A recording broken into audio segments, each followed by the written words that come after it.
Hola, greetings. How are we all doing? Notice the brown.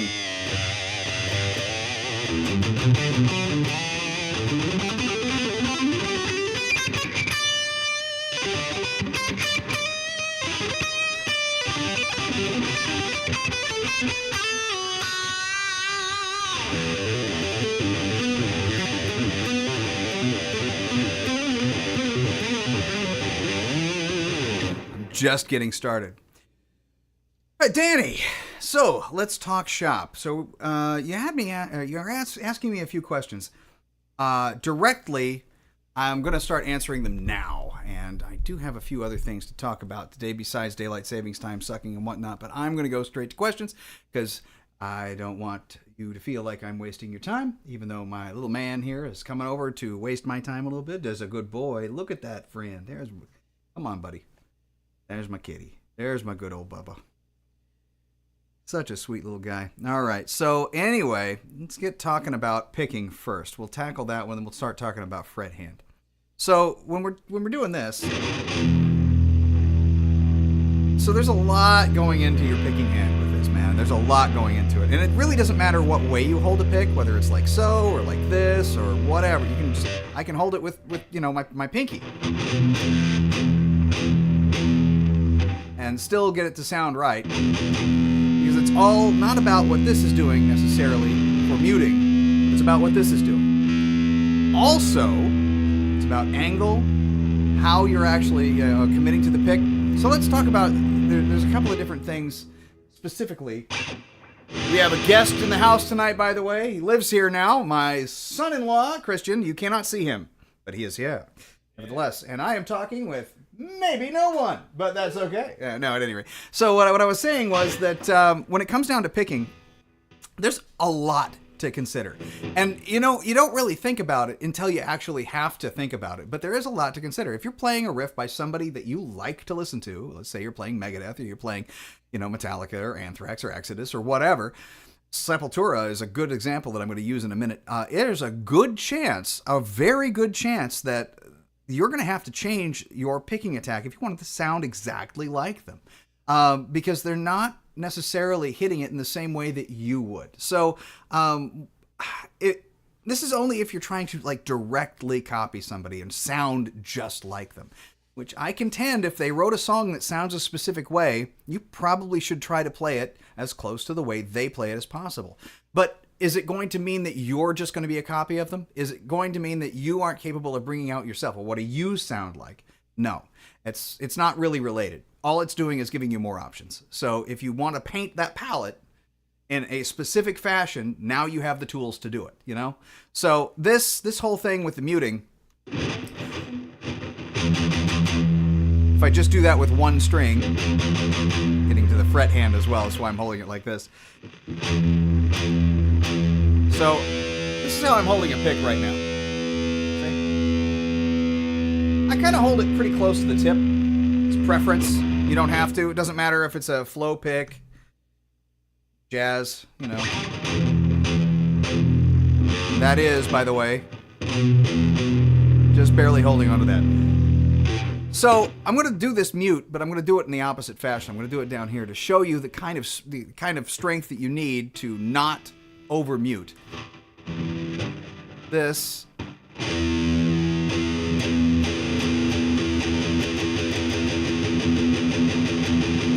not pressing at all. I'm just laying my finger there. Let's try to get that as clean as possible. That's pretty much it. It's still going to ring. Maybe not as much, but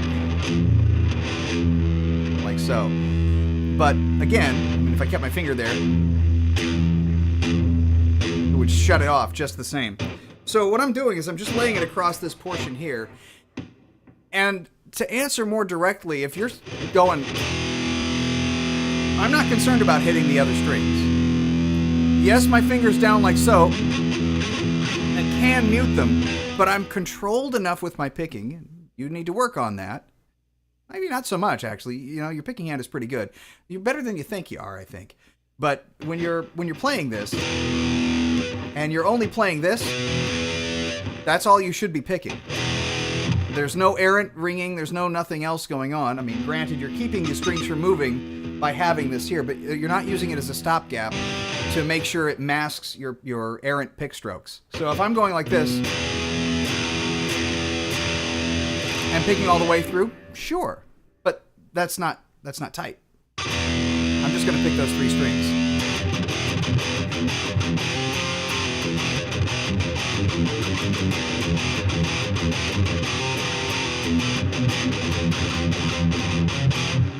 Okay, so you got to keep in mind that most of that kind of muting technique with the left hand isn't there for rhythms.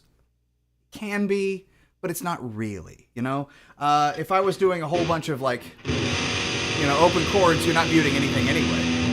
Yeah.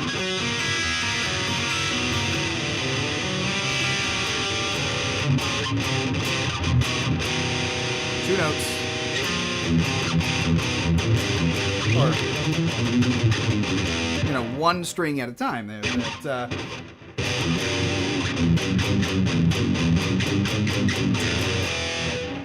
2 strings at a time. 3 if you wanted to go. Have some fun with it. But the point is to be articulate enough to where those kind of mutes aren't really needed if you're just, you know, well, they will be down here for the, you know, mute, mute, mute, don't mute. Another thing you can consider is if we're really, you know, pressing down hard, yes, granted, Floyd Rose notwithstanding, and I'm doing this guitar today, even in spite of the name, you know, Attack of the Brown Month or what I would be playing that one normally, but today, yeah, we're going to go ahead and follow suit. And go ahead and hit the, you know, if we're really digging in, it's not really going to change the sound too terribly much. Doesn't really tighten things up too very much, but watch this. I'm going to move forward with the mute. That's more of a modern approach. That sounds like I'm hitting an F. Because I'm deflecting the string enough by muting it at that place that it is effectively pulling it sharp. So if you were wondering how they do that, that's exactly how they do it. They don't push really, really hard necessarily. They just move it forward so they're picking off the bridge. I've done that before. You know.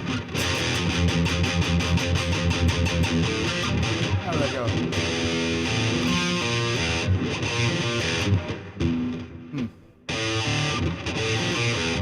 Could be. I don't know. I'll figure it out at another time. But generally, that's pretty good. Anthrax was a really, really good one. I did ADI, The Horror of It All, quite a while ago. And for the beginning of that, it is literally picking here.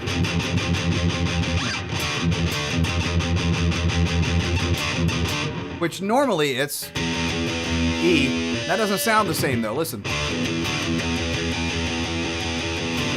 But they're not going. They're not. I mean, they could, but they're not. So that's it.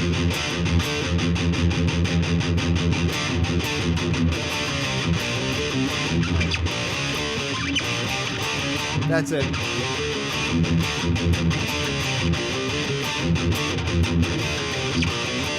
Ah, that's it. There it is. There it is.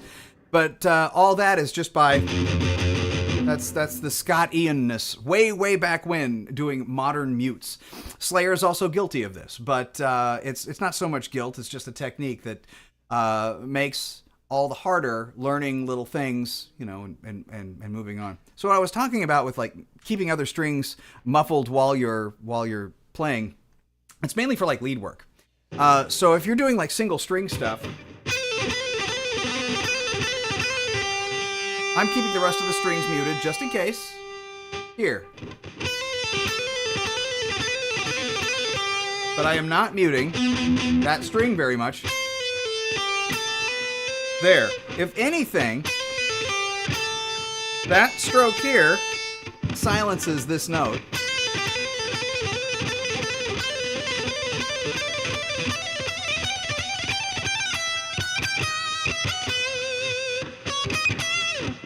Do Bach. But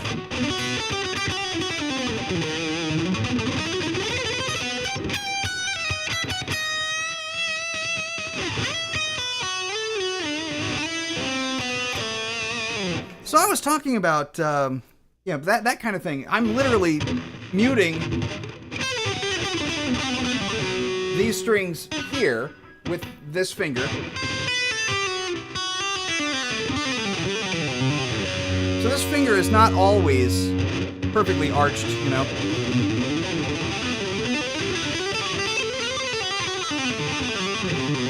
As I'm proceeding down, I'm going to hold it like that. So as I'm proceeding down, it's more arched here. But this is now touching, and it's just muscle memory at this point, touching the adjacent string. It's not ringing out.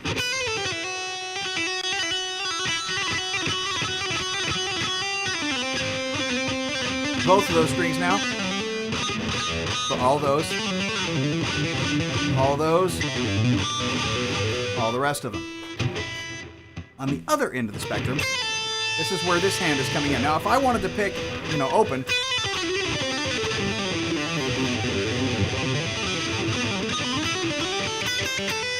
I could, but just because you're not resting your palm on the bridge or an adjacent string like that doesn't mean you're not actually still muting with this hand, even if you're doing free strokes. The free strokes, the muting point just moves. I'm now using this portion of my palm as opposed to this portion. So when I'm doing this, this is keeping the rest of these strings silent. So I'm rotating inwards. So this is the free strokes like Hendrix often did, and Uli Roth and whatnot. So the whole.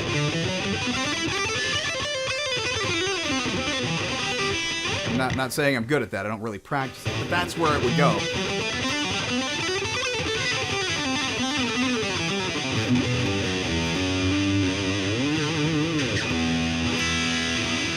That's essentially, I think, to answer your questions, boiling it down, the answers to what you were saying.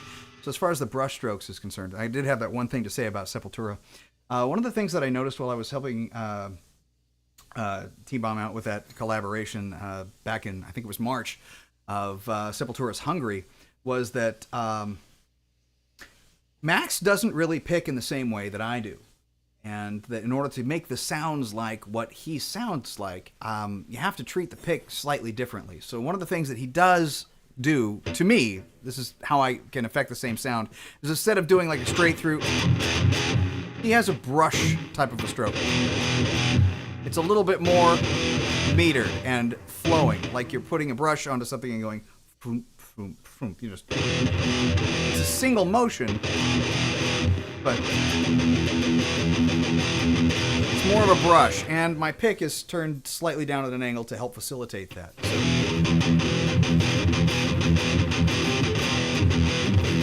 you get the point. The string does. So let's talk about daylight savings time. This has nothing to do whatsoever with guitar, but I do have to reference this because once again, as Art Bell used to say, the time change has come, and it has occurred. It's already in the past. It happened yesterday morning at 2 a.m. For some reason, we have decided that in our infinite wisdom and technological brilliance, that it's still a good idea, except if you're in two states, apparently, to either jump forward or fall back in time, spring forward, that is, or fall back an hour, when all we have to do to settle this whole problem is to just fall back a half an hour and leave it alone. Why not spring forward a half an hour? Because that is the most dangerous time of the year. If you're going to spring forward the hour. And when I say dangerous, I'm talking about sleep-deprived people having more auto accidents within the first week after daylight savings time goes away, or actually comes into effect, because a lot of people also have that confused. We're not in daylight savings time now. We were in daylight savings time. We save the daylight to the end of the day in the summertime to get more work done. This hasn't even been needed since the invention of the electric light bulb. Also, the only people who actually need it, don't really need everybody else to do it too, are farmers. Let the farmers do what the farmers want to do. If they want the extra time at the end of the day for themselves, they can just wake up earlier. I'm fine with getting up when I have always gotten up. The footprint of daylight will be whatever the footprint of daylight is. In my latitude, it's 16-hour day in the middle of the summer, 8-hour day in the middle of the winter. You get what you get where you're at. That's it. So why don't we just leave the clock alone? Fall back a half hour. Everybody fall back a half hour and leave it. And if we're different than it because Arizona doesn't want to go with us, that's fine. Let Arizona stay where they are. It's fine for me. It should be fine for you too, because the whole Arizona thing, you know what? They got a lot of good stuff going on. They got a lot of weird stuff going on. Let Arizona be Arizona. In fact, if nobody else wants to go, let's have Washington State just do it. We used to have a slogan that was proposed as being the state motto, keep Washington weird. We also wanted Louie Louie for some reason as the state song, but for whatever reason, it didn't take.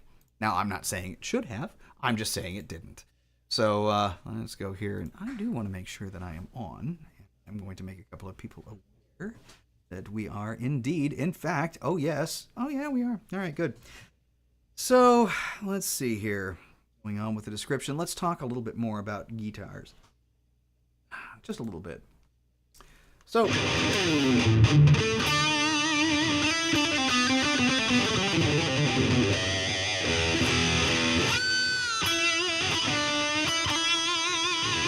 Now, because I don't do a pre-stream, and because things tend to change on a weekly basis, I am not even sure what this sounds like. So let's find out what this sounds like, shall we? Yes, daylight savings time absolutely sucks. It's not good for anybody. I wish it to go bye-bye, the way of the dodo, because if anything needs to be extinct, it's the envisioning of man's superiority over a footprint of time, which is impossible. So it's just not possible. Wow, we're having some very internet today. Fun.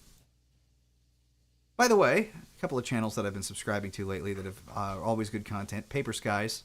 You're into aircraft and aviation stuff, especially the Soviet variety.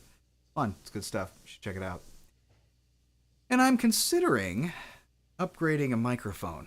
I like this one very much. I think I sound pretty good. But I'm considering the poor man's SM7B. Something like that. With the, what is that? The Universal Audio SD1, which is essentially exactly the same. Just a little brighter. You can make it less bright, which is fine. But, you know, it's a thing. So, wow. I don't know what's going on with me right now, but... checking. My goodness. Oh, yeah, there we are. Let me do a quick lick.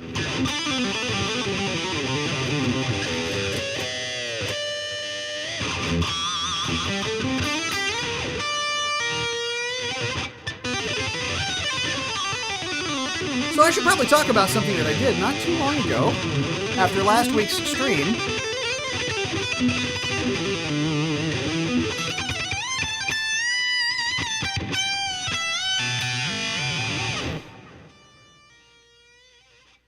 Yep, that's coming through fine. That's all I wanted to find out. So, what I was going to say, though, is a regular on our channel, a person by the name of Black Pillow Jalokia, or Julka, excuse me. I was thinking Boot Jalokia for some reason. Spicy. I got to play some guitar. I got to play some guitar on a track of theirs, and I am really thrilled that they liked it, and I went ahead and I made it public. It is on my channel. It is available, and I'm going to go ahead, and I should have already done this pre-stream, but I think that I'm going to go ahead and pin that because it is important. It's good work, and it's a short song, about 1 minute 38 seconds. My lead starts about a minute into it, and I personally like it quite a bit. It's I think I did okay. They do too, so that's something that I'm pretty happy about. Yes, Black Pillow Julka System is the name of the tune, and I should... So let's... I should probably just put all this over on this monitor, shouldn't I? Let me see here. My channel, blah, blah, blah, yada, yada, dashboard, analytics, comments, mentions, that's where it's at, right there we go.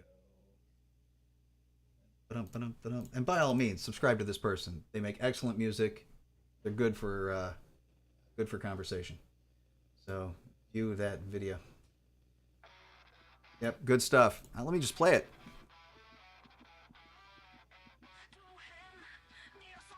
Good stuff.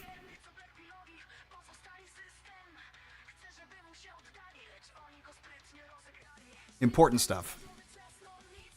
Did I play on any of this? No, it's all them.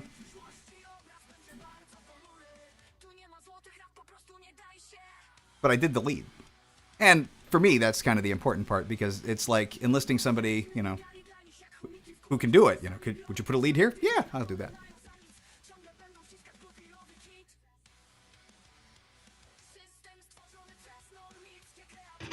Starts out with a great lick, by the way.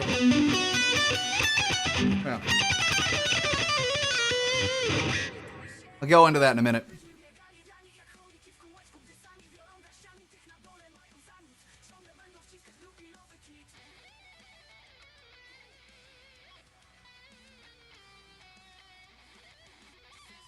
Yeah, so... Yeah, you know what? That's a good study. We should go into that.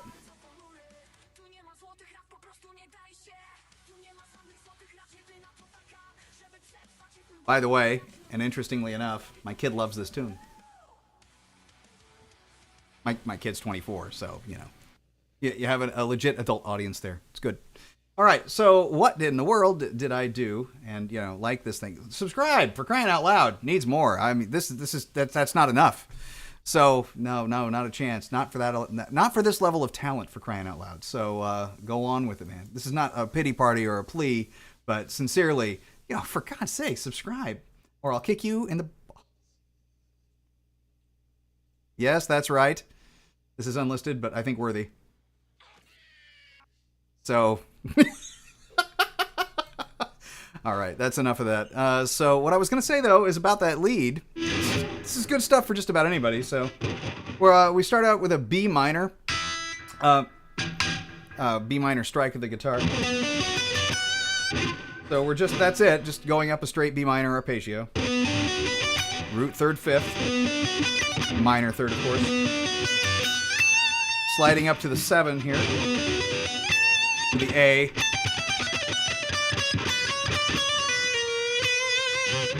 That's it. And then all that is descending 4s in, well, it's still technically B minor.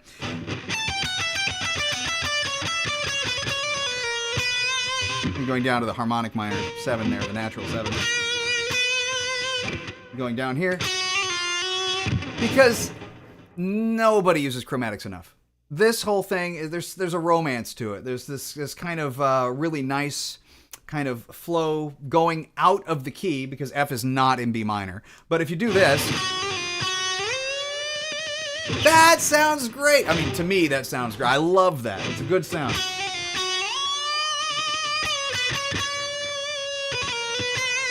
This whole thing, though, it's a very fast, really. I haven't done it since then. You know how many takes it took me to do that, by the way? It took quite a few, but I'm getting it back down. So this, basically starting the same way or ending the same way we started. So, but instead of shifting up, we go right back down. Shifting up. Now, I've gone over this before, I think even with this guitar, but I've gone over this before about connecting the shapes. That's a very nice way of getting to the next shape of B minor, which is this. Right? So you're starting there, but with your pinky, sliding the pinky up. Now I'm going up and above and beyond the B to the minor third up here on the D, and then back to the B. So like that. Fun. It's a fun thing to do. It's hard to do, somewhat. But it's fun, you know. Once you get everything, you know, all your cylinders firing in the right places, it's pretty good. So, once again,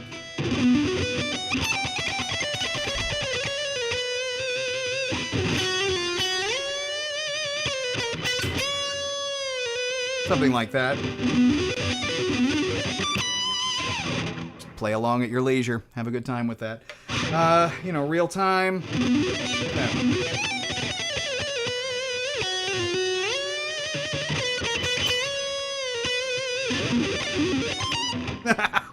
Well, I was close. So if we're shooting for target notes, always look where it is that you want your fingers to lay. So it's a very quick transition from looking here to that shift there to shifting up 2 full octaves from that. So there it is. And, you know, it takes a minute to get that. But like I said, once you fire on all cylinders, it'll work. How many takes, by the way, to answer the question, was 4. I took 4 takes to do that lead. So once I figured out what it was that I wanted to do, because it's a very short amount of time, you know.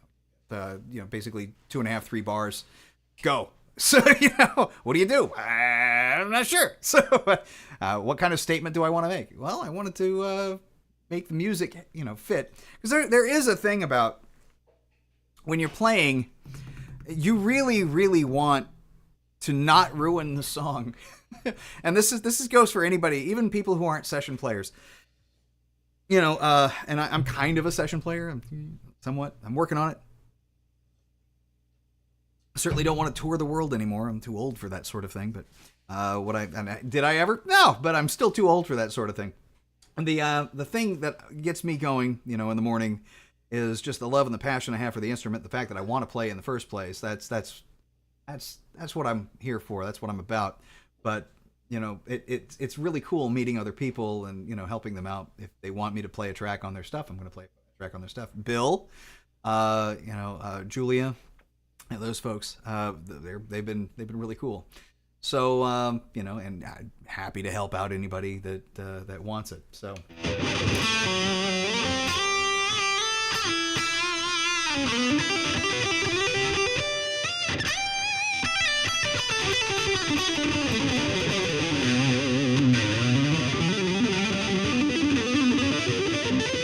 It's funny about scale shapes.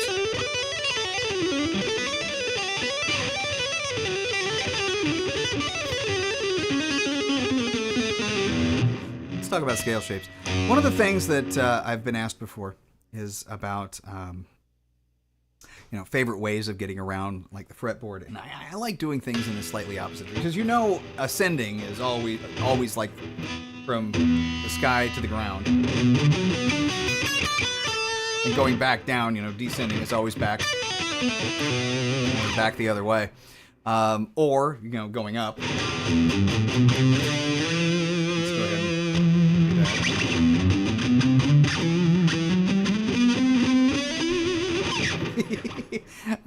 Nevertheless, it's going up, from low to high, from left to right, unless you're left-handed, it's from right to left. Basically, from the headstock to the body. That's where you're going. And of course, descending is the same, type of thing. Just going all the way down that way. You know what? That's a decent exercise. We should go over that actually. So, and this is all shifting. So. Fine.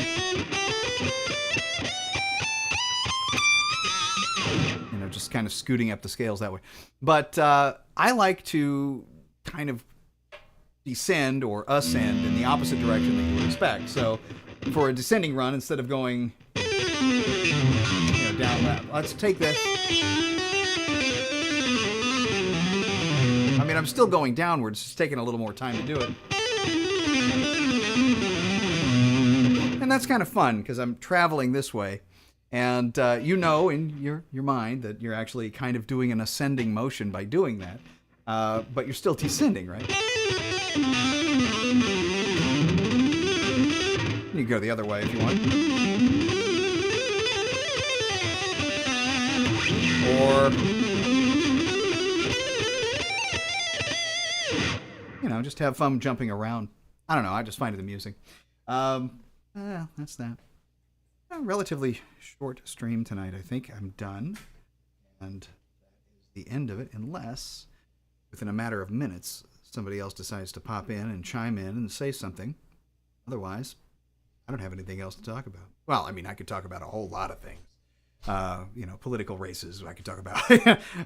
I could talk about a whole lot of things. But I like to keep my job, and I like to keep it political free. So, no matter who you are and whatnot.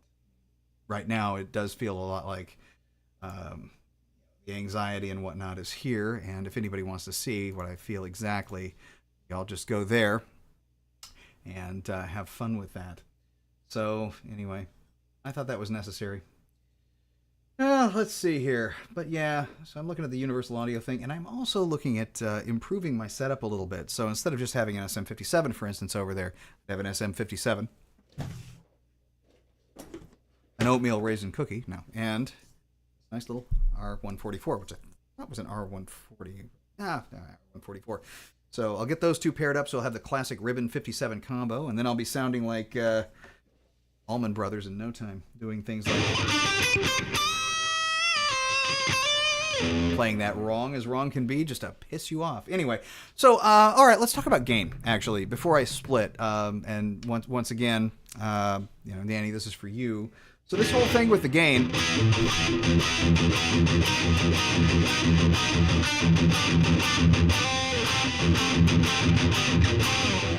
gain is all about gain staging. So it's not just about you know, how much is your amp turned up and whatnot. It's how much you're pushing the front end of it, what you got going on in the middle of it. If you have an effects loop, you know, what do you have going on in there? There's a whole bunch of stuff that goes into setting the stage to where you still have enough post-note thrust to be able to do a job you need to do, but still remain articulate and relatively low in the gain structure. So right now I am running at a 25% mix in a Keeley compressor. Highly recommend the compressor thing, and I highly recommend a compressor with mix control because that's where the real party's at. And that's running in the very front end. I'm also running a Plumes, but the gain channel here that I'm on currently, well, that's a little high. It's at 7. Let's turn that down.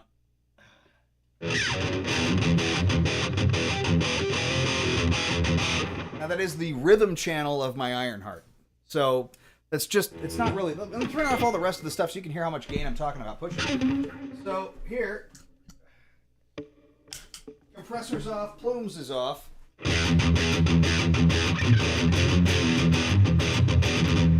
So really, and realistically, if you wanted to, you know, all over the place you could.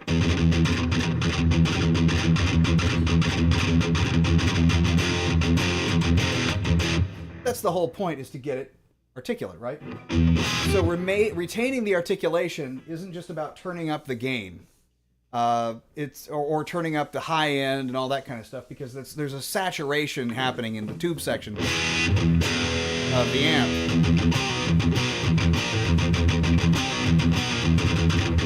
Yeah, I'm not playing anything specific, of course, but let's see. Oh, what is that?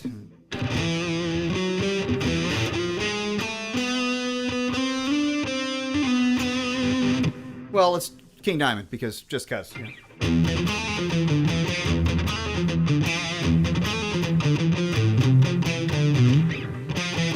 That's it.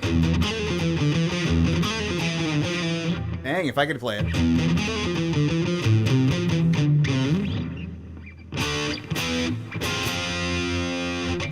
Something like that. Anyway.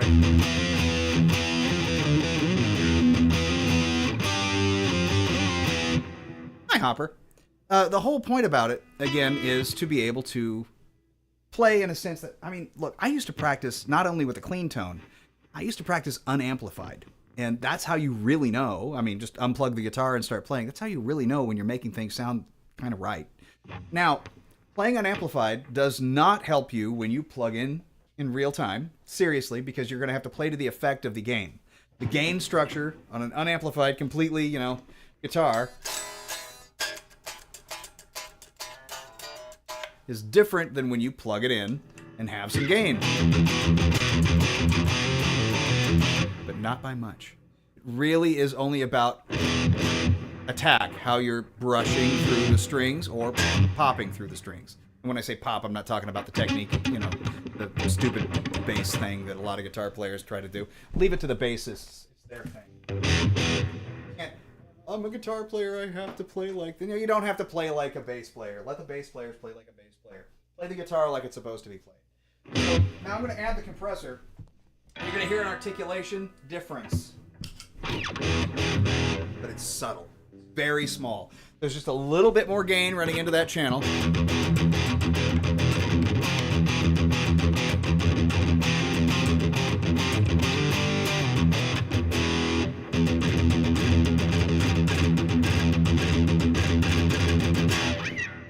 Because the gain is only set at 25%. That's the whole kind of secret to this. Again, the Keeley compressor is pretty remarkable, and it's got its own tone control and everything like that. Then I run it through a Plumes. Now, you don't have to use a Plumes. You could use an 808. You can use the Captain Silver by K-Line, which is about a $30 808, and it's a great sounding $30 808. I used to have one. I gave it to a friend of mine because he needed something like this to push the front end of his amp, and he still has it because he loves it. I loved it too. So But anyway, I bought the plumes, and that is pushing the front end just a little bit by a level control. That level control is up at about 3 o'clock. The gain is all the way down. It's on the third channel, just if you wanted to know. And I even have the tone down to about 10 o'clock. So...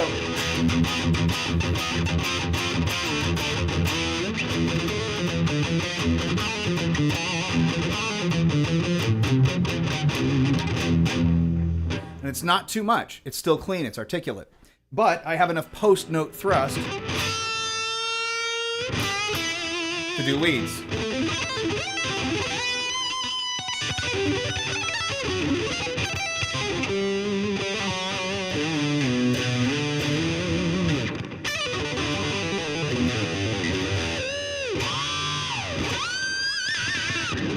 You can do all of it. But that's the whole point about gain staging. And a lot of people don't know this. I didn't know it for years. In fact, it's kind of funny. I went from gain staging to the opposite of gain staging.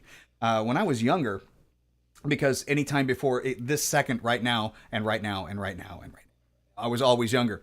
So when I was younger, before now, nobody talks about when they were older. Thanks, Mitch Hedberg.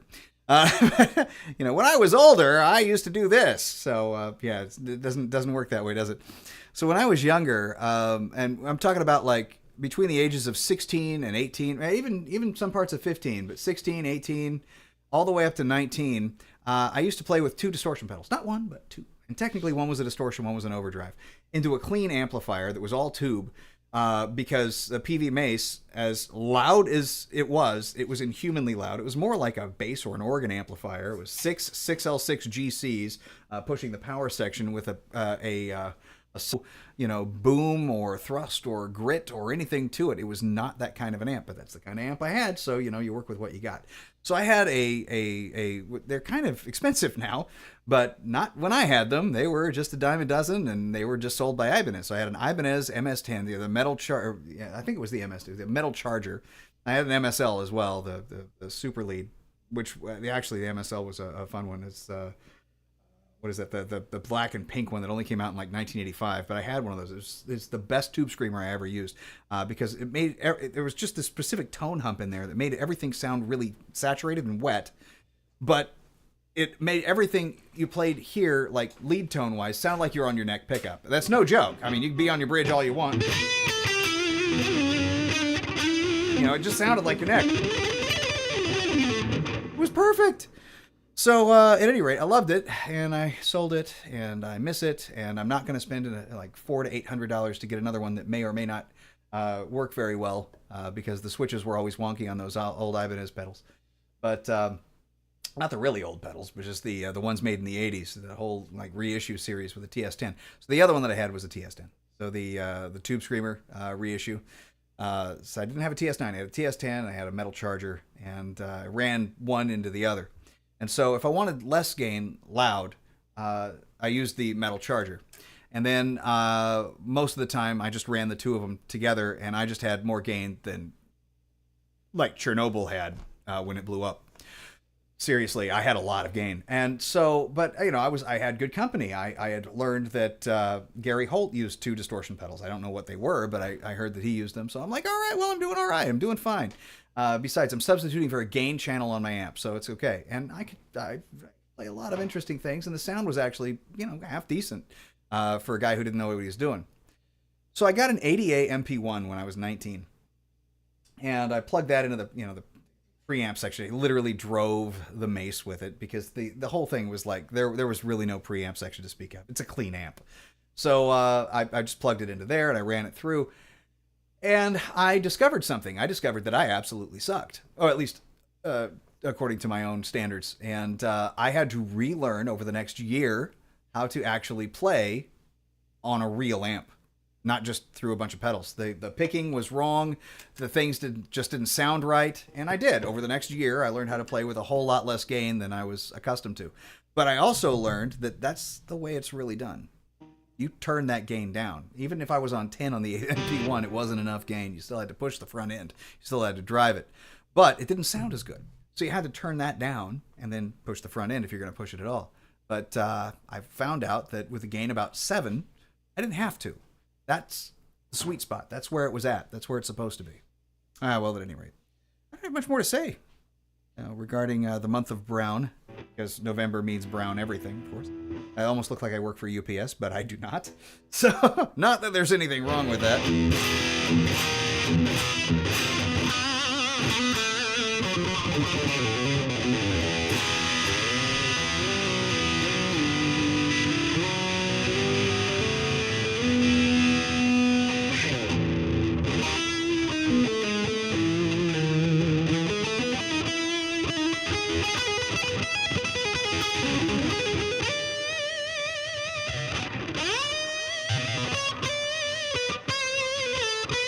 Diminished. Which is also, weirdly enough,